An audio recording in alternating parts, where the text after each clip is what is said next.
Unggahan dari akun TikTok Vesta Only menjadi sorotan publik lantaran menyebut Jalan Sunset Road, Kuta, Badung butuh tumbal. Dalam video singkatnya, selebgram itu menyebut bahwa hampir setiap tahun ada korban kecelakaan yang meninggal di Jalan Sunset Road. Terbaru, ia menyebut korban yang meninggal di jalan tersebut adalah Dali Wasing, suami dari Jennifer Koppen. Gaby Vesta menyebut banyaknya kasus kecelakaan yang terjadi di jalan tersebut membuatnya berspekulasi bahwa jalan tersebut membutuhkan tumbal. Ada kabar duka dari seorang artis, itu Jennifer Koppen, suaminya yang kecelakaan meninggal di Jalan Sunset Road tadi subuh di Bali. Nah, aku mau membahas sedikit. Tadi juga aku ngobrol sama temanku berspekulasi ya.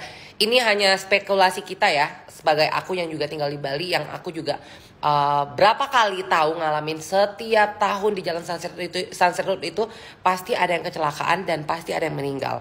Jadi percaya tidak percaya, di Jalan Sunset Road itu memang agak serem ya, karena orang di situ tuh ngebut banget, bener-bener ngebut banget, dan ya memang agak serem gitu loh. Makanya kalau misalkan kayak aku di Jalan Sunset Road, kalau misalkan kayak aku naik Gojek atau naik Grab atau misalkan dibonceng sama teman, aku tuh selalu bilang nggak usah ngebut gitu loh, karena aku nggak berani. Daerah situ tuh bener-bener rawan banget, dan bener-bener kayak itu jalan kayak memang bener-bener setiap tahunnya itu kayak butuh tumbal gitu loh.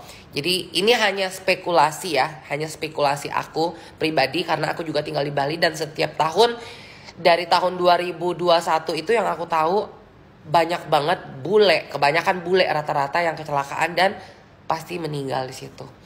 Jadi tapi apapun itu, yang pasti namanya ajal, rezeki, jodoh, semuanya itu ada di tangan sang penguasa ya, tangan Allah, tangan Tuhan, tangan pokoknya penguasa dunia ini gitu loh.